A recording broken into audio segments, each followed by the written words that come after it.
Hey, everybody. You know, we always wonder what the top five villains in the show is, right?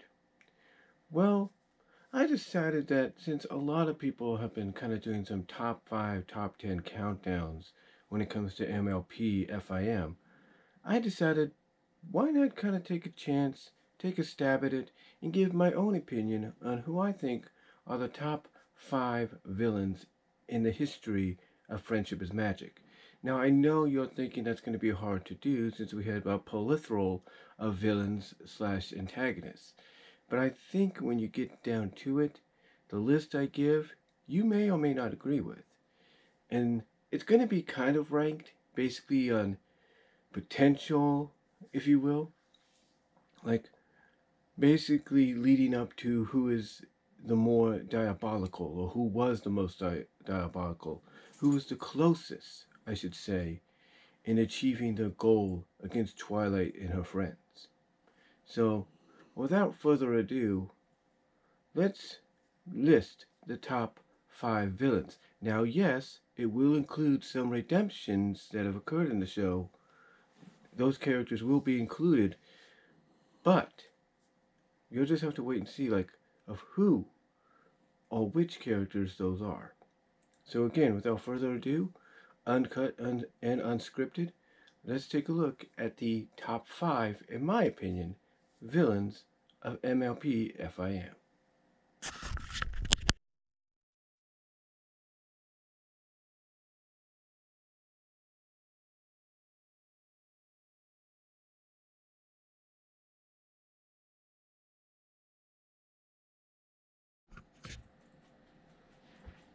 Okay, so right off the top, I think the first name that comes to mind, in my opinion, as a top five villain with potential to have probably been more had the series continued or had they been brought back on more than just one occasion, and that is Lightning Dust.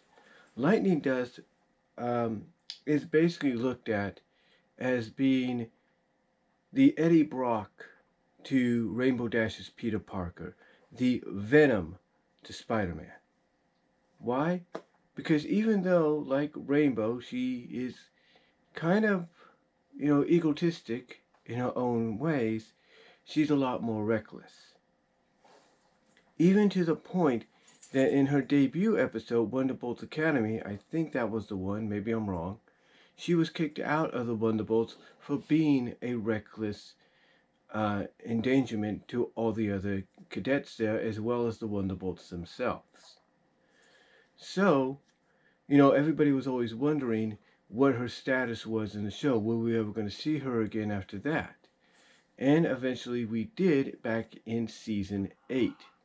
In season 8, in the episode The Washouts, we saw what the end result was of Lightning Dust. Lightning Dust had taken herself and two other former Wonderbolt cadets, if you will, recruits, that also had issues, also had reasonings for being kicked out of the Wonderbolts, and brought them all together to form the Washouts, a very reckless, stunt, daredevil-like group.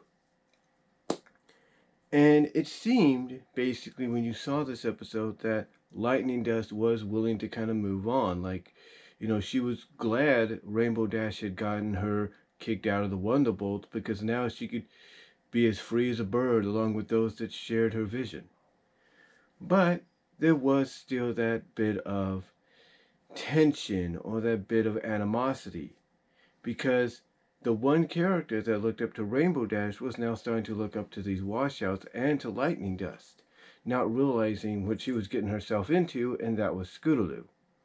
Eventually, in the end, Scootaloo does kind of have her eyes open and realize that although the washouts are cool, some of the ponies involved are not so cool. That includes Lightning Dust, who basically was willing to put Scootaloo in danger, even when Scootaloo basically asked, has anybody gone over these tricks? To make sure it's safe. So yeah, Lightning Dust, in my opinion, and I know some of you will probably disagree, but Lightning Dust, in my opinion, had the potential the potential to be a great tier villain had she been given more time. Like I said, I think she would have been a great MLP answer to Eddie Brock to Spider-Man, Venom to Peter, Eddie Brock to Peter Parker, I should say, and Venom to Spider-Man. I think she would have been that. I think she had that potential, but she was never given it. But again, we're just starting off this list here, and Lightning Dust being at the number 5 spot, in my opinion, shows that although she wasn't around that long to really build upon being a true villain / antagonist, that basically she had the potential. I mean, the comic books, I think, during the early run at IDW, did a story where you had all these earlier season villains from the show or antagonists from the show, including Lightning Dust, come together because they wanted to get back at Twilight and her friends, and they all had something in common with each member. But to me, honestly, I look at Lightning Dust as probably being someone that had the potential to be a great villain in the show had she been given more time. But that's just my opinion.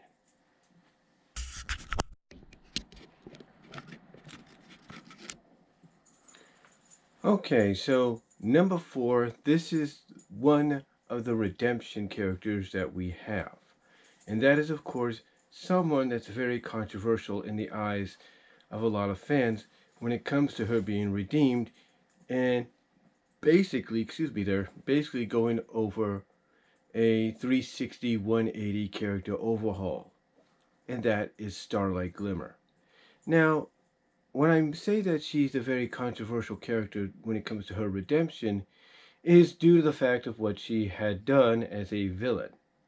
Starlight Glimmer, as a villain, had used a spell to manipulate and brainwash a town to thinking equality was better than having your own destinies, having your own purpose in life.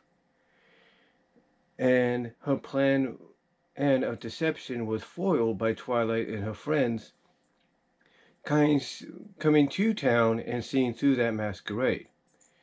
Now, what's interesting about Starlight and why, again, her redemption is looked at in such a controversial way is that throughout various moments of season 5, we could see her in the background, literally spying on Twilight and her friends, following them, everywhere they went until we got to the season 5 finale, the Cutie Remark.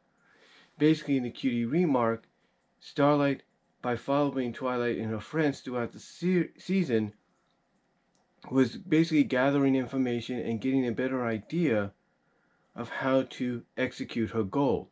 And her goal was to go back in time, use a spell that Starswell had created that would allow her to go back in time and prevent the double rain boom, which allowed the cutie marks for the main 6 to come into play from happening. Because basically, as we find out in the end, when the redemption starts to have its foundation laid, we find out that Starlight's upset at because of the reason, I should say, Starlight's doing this is because she blames the cutie mark for taking away her best friend's sunburst. Not killing him, no, but basically him getting the cutie mark before her, and then because of that, him being sent to Celestia's School of Magic. So she was upset about the fact that the cutie mark had taken away her friend. And she didn't like that, so basically her following Twilight throughout season 5, her doing what she did in the premiere of season 5, and then what she was trying to do in the finale was basically she wanted to get back at cutie marks. She wanted to basically erase anybody getting the cutie marks in Equestria, in Ponyville, and Canterlot for good because it took away her friend. Now, of course, Twilight basically had to show her the end result of her actions if she would succeed. And that's basically Equestria becoming a literal wasteland. In other words, nobody being able to live in the environment that she was potentially going to create because of her hatred or her disdain for the cutie mark, and also perhaps a misunderstanding as to why the cutie mark exists. So, Starlight to me at number 4 as a villain, I think, yes, she's a villain that got redeemed and has really come into her own as a redeemed character. But when she was in that role, no one can say that she did not come close to accomplishing her goal, because she had a misunderstanding. And like I said, I understand people will look at Starlight and say, hey, that the redemption shouldn't have happened and that Starlight should have faced graver consequences. Some have said, why didn't they just send her to Tartarus or something, at least for a month, before she would be brought in as Twilight's student? Why didn't they do that? And that's a good question, but I think the message they wanted to send, the lesson they wanted to, send to not just kids but to everybody, is sometimes things happen in the past that you cannot change and you have to accept. So yeah, Starlight, in my opinion, even though she's redeemed and has become one of my personal favorites, definitely as a villain, doing what she did, honestly, I think you can't get any better, as a villain and going into a redemption than with Starlight. Now, I know some people might say Sunset falls into the same category. Yeah, Sunset falls into the same category, but here's the thing. They have a lot of backstory on Sunset. Sunset, basically, long story short, was basically, she even said it in Forgotten Friendship. She was a snide little pupil that was obviously impatient when it came to magic under Celestia's wing, which is why, it led into her doing what she did, and then her and then her, as a result, going through her redemption in the Equestria Girl series, which a lot of people have felt is probably one of the better redemption stories. But anyway, when you look at Starlight Glimmer, her role as a villain in the show, by far, is probably one of the best ones out there. Okay, so these next 3 shouldn't be any big surprise, but the number 3 obviously is Queen Chrysalis. Now, I know some people have said that ever since season 2, and if not season 6, she's kind of fallen off until the recent season, the last season that is. But here's why Chrysalis is at number 3. This character not once but twice came close to taking over all of Equestria. She did it in the Canterlot Wedding, the 2-part season 2 finale, by disguising herself as Cadence. She did it again in the 2-part season 6 finale, To Where and Back Again. The point that I'm getting at is this. Despite the fact that she fell on harder times until the final season, Chrysalis on those 2 occasions came closer than I think anybody has ever come to really taking over. I mean, she had essentially, in the season 6 finale, she had essentially kidnapped all of Twilight, all of the main cast, the main 6, their families, their friends. She'd captured them all. Why? Because, she had captured them all, put them into these cocoons because they were going to feed off them. The plan was to feed off their love later. Basically, they were harvesting Twilight and her friends to feed on later, which you would think when it comes to MLP that sounds kind of creepy, but that's basically the truth. That's basically what they were doing. I mean, you even had moments in the season 6 finale where, when she was confronting Starlight and what people consider the Suicide Squad of that 2-parter, when you look how she's crawling around, there's a couple of times she crawls over the encased characters. I mean, you see the characters they're unconscious or just barely going in and out of conscious. They don't know what's going on, and she's just basically crawling around them like, she's proud. She's just like I said, she's just crawling around them like she's just proud of what she has now, proud of her trophy case, her meal ticket. Now, of course, in the end, it ends up blowing up in her face because she ends up having one of her own changelings, who ends up becoming Thorax, and the new leader of the changelings, basically do exactly what Chrysalis wants, but in a way she doesn't expect, and that's give her all the love. And you would think, well, why would he do that? That makes him more powerful, right? No. What it is when Starlight tells Thora, give Chrysalis all you love, what she's saying is, give it to her in a way that's not feeding, because basically Starlight figures out, wait a minute, they feed off love, but if you give it to them, there could be a different consequence or a different effect. And that's exactly what happens. Starlight ends up convincing Thorax to do that, and Chrysalis ends up losing her kingdom and her changelings to the side of good, because they're now seeing, oh, wait a minute, we don't have to feed off love. We can give love. We can embrace it. So yeah, Chrysalis, to me, is one of the better villains they've had. Because, like I said, not once but twice she's come close to conquering all of Equestria. There's no doubt about that. She's very stealth in what she does because she's a shapeshifter. She's a changeling. She can change her form into anything she needs. I mean, heck, there's been on various occasions in the final season, and like I said, with season 2 and such, where she's disguised herself as a pony. In fact, her pony persona in the last season, I think, is called Shutterbug, which you would think would be a dead giveaway, but it's not. So, yeah, to me, Chrysalis, I think, and ranking her at number 3, definitely shows that she's one of those top tier villains that, they could have brought back on multiple occasions or made the mainstay villain of the series and go from there. But they didn't. So to me, though, Chrysalis, I think, is probably one of the better MLP villains out there. Probably one of the better ones, period, because of, like I said, how close she came to conquering Equestria, not once but twice. So that's why Queen Chrysalis, in my opinion, is number 3 on this list.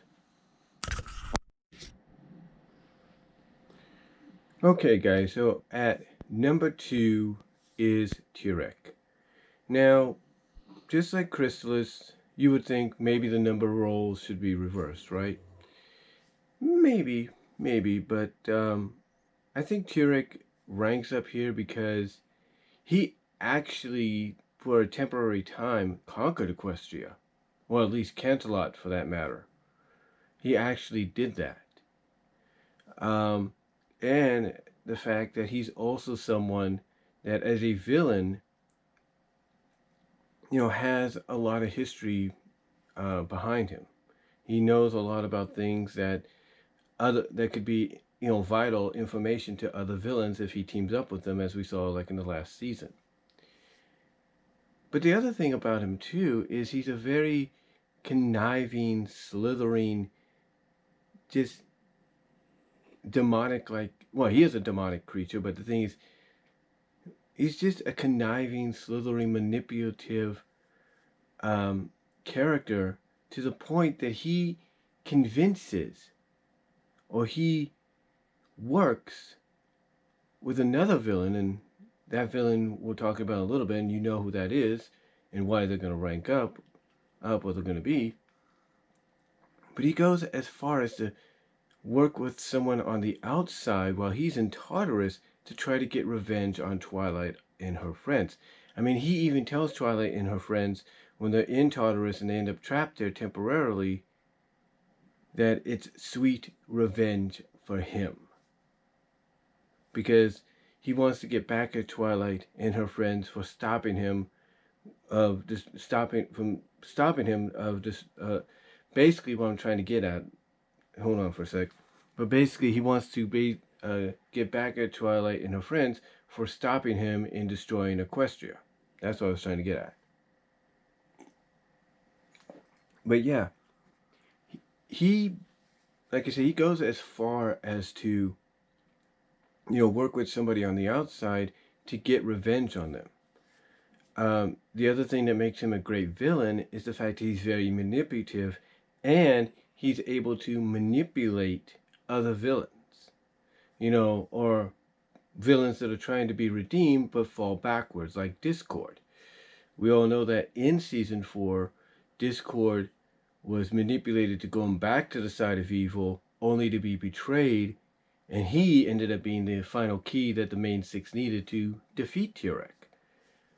But yeah, Tirek to me had probably more success than Chrysalis, because he actually, a bet for a time, just for a brief period, very brief period, he was sitting on the throne of Canterlot of Equestria, as if he was the ruler, he was king.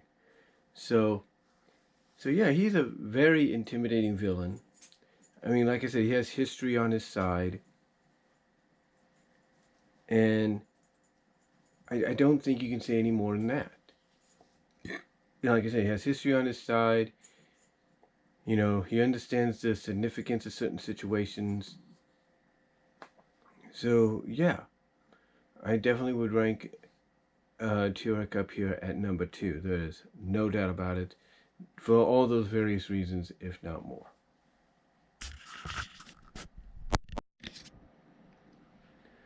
Okay, guys, so at number 1, obviously, it's there's no surprising guess on it. I mean, I alluded to it just in the second when I talked about Tirek. Number 1 is Cozy Glow.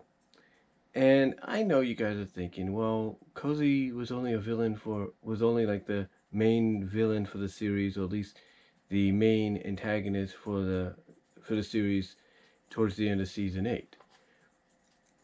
That is true. But here's the thing. Josh Scorcher said it best. Josh Scorcher said it best in his review of School Raised, which was the 2-part season 8 finale, that when you get down to what Cozy Glow was doing throughout the season, especially the second half of season 8, up to the finale, if you look at all that from perspective, Cozy Glow as a foil, a child, almost accomplished what no one else could do. She almost conquered Equestria.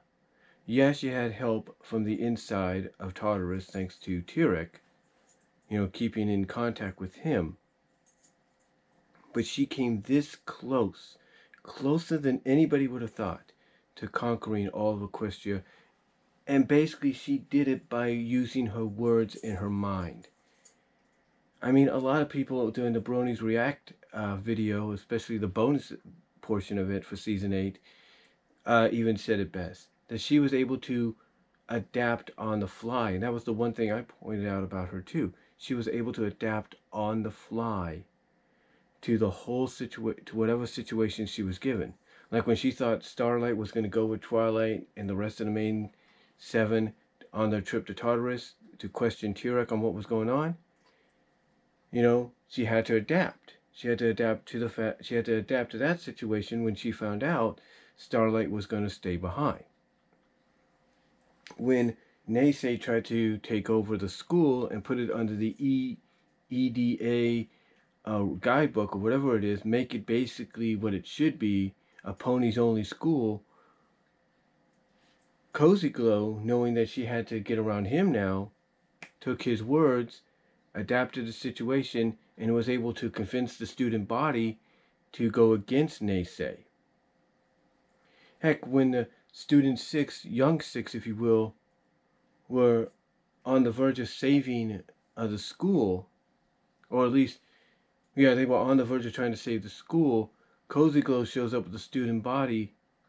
He overhears what Ocellus is saying and uses that against the student 6 to manipulate the student body to go against them. So when you look at Cozy Glow as a character, yes, she's a foil. Yes, she's a filly, but she's a very smart one. She's a very adaptable one. And she came, like I said, this close, closer than any other character to conquering Equestria. And she only did it using her mouth, her words, and her mind. You know, I mean, she even showed that in season 9 during the team-up episodes she had with Tirek and Chrysalis. So, there is no doubt, in my opinion, that despite the fact that she was the main villain for one season, and she had various moments in the final season, or she had her moments in too, I should say, Cozy Glow, in my opinion, is probably the most diabolical villain in the history of the show. I mean, heck, she even for a brief period was able to manipulate and trick her fellow villains, Tirek and Chrysalis, in testing Discord's chaos magic on her, resulting in that version of her that had bat-like wings, bat-like ears, whatever, and her calling them fools. So, it shows you how diabolical a villain like that can be. And the fact, again, like I said, she was this close, closer than anybody, to ruling Equestria just by mind and what she said. So yeah, Cozy Glow, number 1, no doubt. And that's going to pretty much do it, in my opinion, for my top 5 villains in MLP FIM, My Little Pony Friendship is Magic. Let me know if you agree with my list. Comment down below. Love to hear from each and every one of you. I know you're going to probably bring up, like I said, Sunset and Tempest being in that category, and they should be. Consider those two like honorable mentions because of what they were able to do. But in my opinion, those are my top 5 from MLP FIM. Let me know what you think down below. Comment if you like, and I'll talk to y'all later.